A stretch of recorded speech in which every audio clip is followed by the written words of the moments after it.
are amazing times. The Iron Curtain tumbled.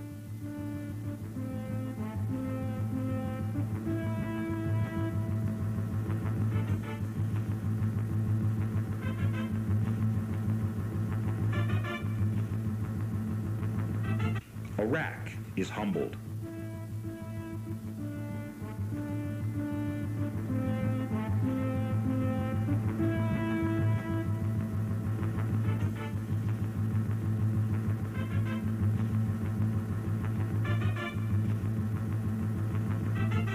The people of Israel emerge whole from under a rainstorm of murderous missiles.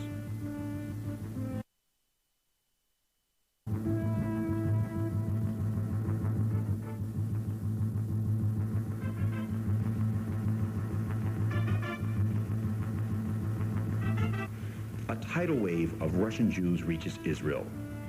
Truth and justice take center stage.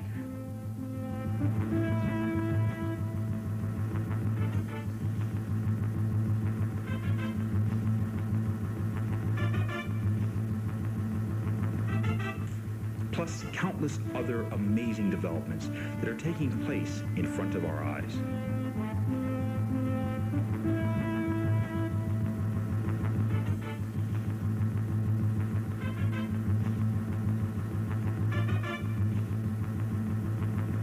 Yes, we are living in the most extraordinary times as our world evolves toward a state of peace and mankind strives toward a state of perfection.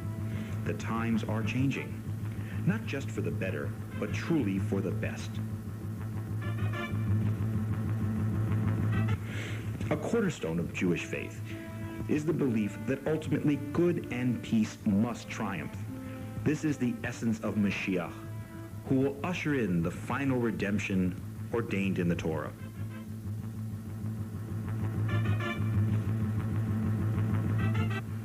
The Lubavitcher Rebbe, Rabbi Menachem Mendel Schneerson, emphasizes that these remarkable events are merely a prelude to the final redemption, culminating in a unity amongst people, domestic harmony, and cessation of hostilities between races, neighbors, and nations.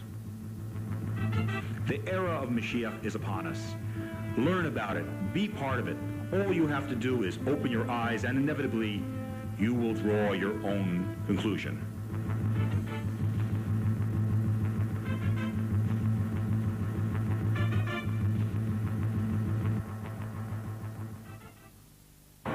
South Florida, in many ways truly a tropical paradise. Here, in what less than a century ago was just a few sandbars and wetlands, has developed one of the largest and most important of American cities, blessed with a year-round warm climate and without many of the harsher aspects of nature. A community has lived free of winter storms, earthquakes, flash flooding, and mudslides that plague other parts of our country. However, there is one of Earth's most devastating forces that looms over this part of the globe. That is the hurricane. A generation settled and raised their families here, seemingly with no fear of the hurricane. However, that was all about to change. Being the first storm of the 1992 hurricane season, it was given the name Andrew, but it soon became apparent to everyone that this storm might be the big one. The hurricane that had been predicted for decades and could potentially wipe out much of what has been built here in South Florida. So, as the storm approached, millions prepared for Andrew's wrath. Throughout history, the Jewish people have turned to their Torah leaders for guidance in times of trouble. This story is of how we in South Florida turned to the Lubavitcher Rebbe, Rabbi Menachem Mendel Schneerson, and how we were shown that truly his eye was on the storm. Well, the day that the radio and the media Bechlau were discussing the upcoming hurricane was on Shabbos, was on Saturday. And Saturday, you know, we don't hear much news, so we weren't much involved. But Saturday night, we heard that there is a hurricane watch, and then became a hurricane warning. And finally, Sunday morning, they said that everyone has to evacuate. This is going to be a very terrible hurricane, and the worst place that is going to be hit will be Miami Beach. And the worst part, he said, that's going to happen is that there will be surge, and the ocean and the bay And in between, all you have is about 7, 8, 9 blocks, and they're going to meet, and it's going to cover all the houses, and it's going to be a great disaster, and they said it's going to be terrible. And therefore, they said there is a mandatory evacuation. Now, that was Sunday morning. Sunday morning, we didn't know what to do, but, you know, as a chassid, the first thing you do, you ask the Rebbe. So when I came home from shul in the morning, I told my wife, we have to call New York to ask the Rebbe, and she said, well, my son, who was in New York then, Chaim, called, and he said that Rabbi Tenenhaus, who was the shliach of the Rebbe in Hollywood, Hollandale, he had called already, and the answer was that we should not evacuate. I called the Rebbe's office. I spoke to Rabbi Groner. About 1 hour later, the Rebbe's office returned my call, and the Rebbe was told of the situation, and he clearly said not to evacuate. I said, well, let's find out. I took the phone, I called Rabbi Groner, and Rabbi Groner said yes. He went into the Rebbe, and the Rebbe shook his head that you should not evacuate. Unfortunately, the Rebbe cannot speak now, so the Rebbe, he asked the Rebbe that there is a warning about a hurricane in Miami, so should the people leave? And the Rebbe said, shook his head no. And he asked the Rebbe, does that mean that the Rebbe wants them to stay? And the Rebbe shook his head yes. And he again asked, that means that they should not go? And the Rebbe said, like that, shook his head no. Obviously, a situation like this is something that's... Yeah, it's very clear, but it, you know, it sounded very strange, because before we even called, I had made plans to leave. I had made plans with my brother-in-law, who is the shliach in Fort Lauderdale, that I would go there because this would be safer, they said. Some people had made plans to leave to Kendall because they said that would be safer. But after this, we decided, well, we're definitely not leaving. The Rebbe said not to leave. This was the first response that the Rebbe gave concerning Hurricane Andrew. We asked whether our community should evacuate, and the Rebbe clearly said no. At that time, I left a word on my answering machine that as far as the hurricane is concerned, we're not sure, we're not evacuating. The Rebbe says not to evacuate. The only thing that for sure is coming is that Mashiach is coming. And we left this on the machine, and we know that we received several hundred calls during the course of the night. As the day was progressing, we kept on listening to the radio, and we heard that they upgraded it to a number 5. Number 5, he said, was, I guess, the worst type of hurricane. He said it's going to be very terrible. The police were coming around with bullhorns, telling everyone to get out of their homes. This place was a ghost town. It was unreal. You see it in the movies. It literally looked like a ghost town. The only people who stayed in Hallandale were those who knew that the Rebbe said to stay. And, of course, many of our good friends were pleading with us to please take our kids and our belongings, whatever we need, because our home will be washed away. Tidal waves will cover our roof. People were panicking. The whole city was evacuating. You can't imagine what was going on here on Alton Road. I live here on Alton Road. The night before, Motzei Shabbos, Saturday night, there was traffic all night, because people were leaving, people were evacuating. In the morning, it started getting empty already. The town became empty. But anyway, as it was getting closer, people started panicking. Someone gave out a rumor that the Rabbi Groner said in the name of the Rebbe that if you want, you could leave. Anyway, I didn't understand. I called back Rabbi Groner around 3 o'clock in the afternoon. I called back Rabbi Groner and I said to him, "Are there any changes?" He said, "No." So I said, "What did they say in your name?" He said, people called him to ask him what happens if they were going to come home and force you to leave, because they said on the radio that the police will go from house to house and they will force you to leave. So he said, so I answered him, well, if they force you to leave, I don't think you should fight with the police. I mean, you should leave, but nothing from the Rebbe. But then he asked me, well, what's doing? I said, well, they said it's going to be the worst. And so he said, you know what, I'll ask the Rebbe again. I said, I'm not asking you to ask. To me, it's enough what he said. He said, no, I'll ask again. It was on his own. And the truth is, I was afraid that when you ask a third time, it's like you're pushing the Rebbe. The Rebbe will say, no, if you want to go, go. What should I say? So he called me back. About 10 minutes later, he says, I went into the Rebbe again. I said, how did you ask? He says, no, I didn't push anything. I just told the Rebbe that we have the reports and it's getting worse. Should they leave? And the Rebbe said, no. And then he said, but is it going to be safe? I don't remember the exact expression. And he said, the Rebbe made with his head. We know one thing. The Rebbe's nod of the head is to us emes, and the ultimate emes. And I knew that nothing possibly could go wrong. I knew that we would certainly be safe listening to the Rebbe's instructions of remaining where we were. Never was an issue, a general issue that involved many people, that the Rebbe should take a very firm stand. They have been asking the Rebbe questions all along, but just personal questions. I broke for this, should I go into business? But it was the first time that there was a stand concerning a major issue that involved many people, and the Rebbe took a firm stand. And this gave a lot of encouragement to the Lubavitchers in New York too. A lot of people hearing that the Rebbe took a stand. 3 times he answered no, very strong. So we were confident. The hurricane did hit us. I do want to make that clear. There was a hurricane and it hit us. What did not happen is that the hurricane was not deadly in the areas that the experts predicted it would be. Around 12:30, we heard the wind starting to come and started howling. My father-in-law and my mother-in-law were here in the house too. We had borrowed a television from somebody to keep track, so we plugged it into that room. But then the wind started howling. We went out, we sat in that room, and then about, I'd say, 1 o'clock, the electricity went off, television went off, so we didn't have it, so we just had the radio. And they kept on saying in the radio that you should not stay in a room that have windows. Most people had to go into a closet or a bathroom or something. We have a room right here. That room is a room that's enclosed from all sides. So we had a room. It's not a big room, but it's a regular bedroom. We all went into that room, and we heard the wind howling. It was terrible. It sounded like there were people with machine guns shooting at the windows, and every second I was afraid that the windows would break, and who knows what would happen. Middle of the night, we kept on calling each other because for some reason the phone lines did not go dead. So we had contact with all the other people who were in their homes, and everyone was there watching and hoping that everything would be fine, having the Emuna, trust in the Rebbe. The Rebbe said everything's going to be fine. It's interesting that there is a family here, I don't want to mention their name, that the husband is a Lubavitcher, the wife is not from a Lubavitcher family, but now she's like a Lubavitcher. She kept on calling all day my wife, should we leave or shouldn't we leave? My wife said, well, the Rebbe said not to leave. Why should you leave? Then she said, what does the Rebbe mean? Did the Rebbe mean that we will stay here and survive in 6 foot of water, but he promises we'll survive? Or does he mean that everything will be fine? So I said, I doubt that the Rebbe will want us to go through all that hardship and floating in water and then just will survive. So she stayed. And of course, many of the seniors turned to us and asked us, what do we do? Rabbi, where do I turn? Where do I go? I can't be in a shelter. Around 3 o'clock in the middle of the night, I got a phone call from this lady.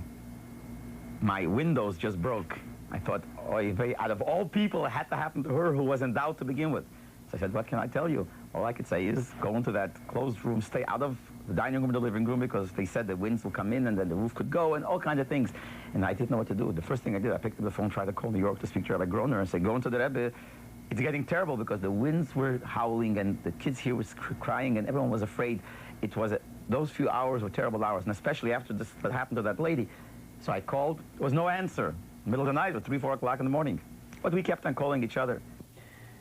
Some people were worried. They felt that, look, you're dealing with the Rebbe after his stroke. We know that he's a Rebbe, but maybe people were wondering whether the Rebbe's prediction was accurate. To me, it was no question. Ironically, after the event, after the storm, many people who ran to safe ground, such as in Kendall, regrettably, that's where the force and the eye of the storm hit. And those who were told not to evacuate, in Miami Beach, in North Miami Beach, in Hallandale, literally there were no deaths and very little damage. Everything else seemed fine. I mean, the pool was full of dirt and some tiles from the roof. We had some type of damages, but very little. And in the morning, we called up people, and everyone said, we don't know what happened, but everything was fine. We were waiting, sitting, waiting for the water to come. There was no water. There was less water outside than in the regular rain. I don't know what happened. I called this lady. She says, as soon as it quieted down, she walked down to the house, into the other part of the house, where she expected a disaster. The windows broke, so she expected all the pictures from the walls to fly and to break things, and then the roof. Nothing happened. The window broke, and that's it. And we came to speak to everybody, and thank God there was no damage whatsoever.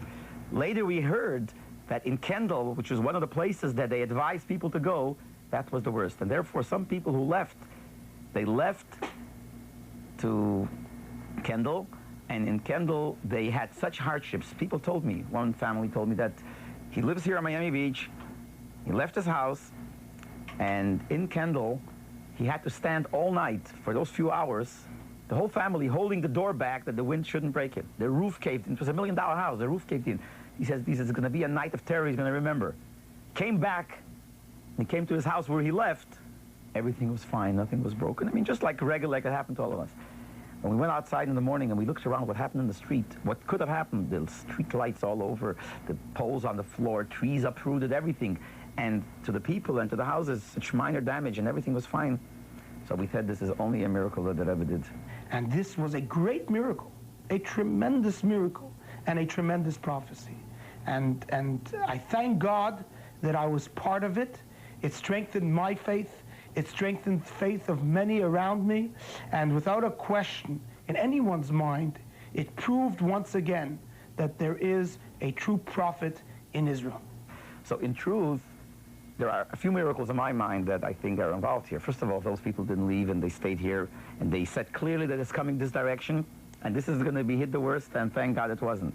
Even for those people that were hurt, according to what could have happened, the way they predicted the amount of people that could have died and they said will happen, it was really so small. Money, you know, the truth is the houses were destroyed, the insurance paid back.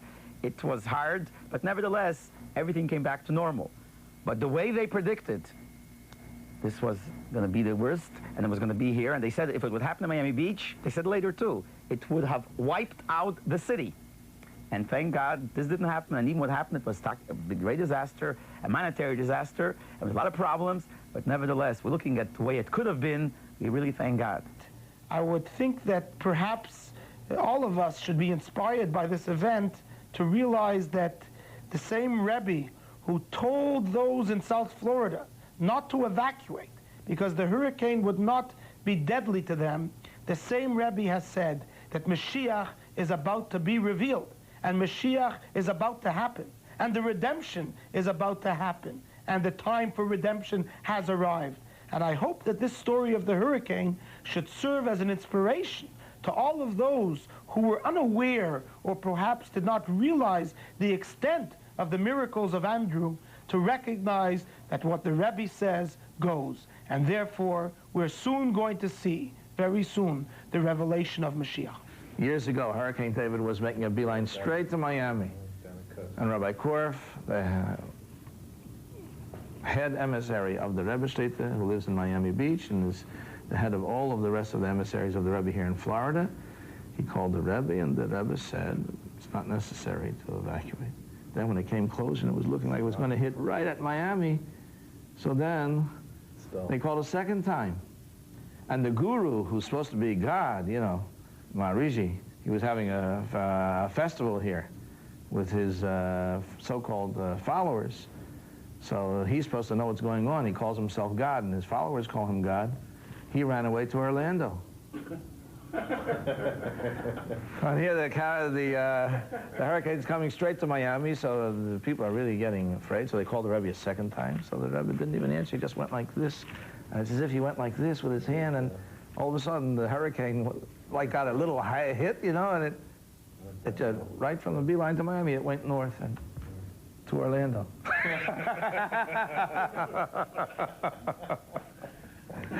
This was about 10 years before, I believe, and I remember that too. It was also after Shabbos. We were here and they went to the same procedure. First there was a hurricane watch, then a hurricane warning, and finally they said it's coming. It's coming in the direction of Miami, and Miami Beach is going to be hit very hard.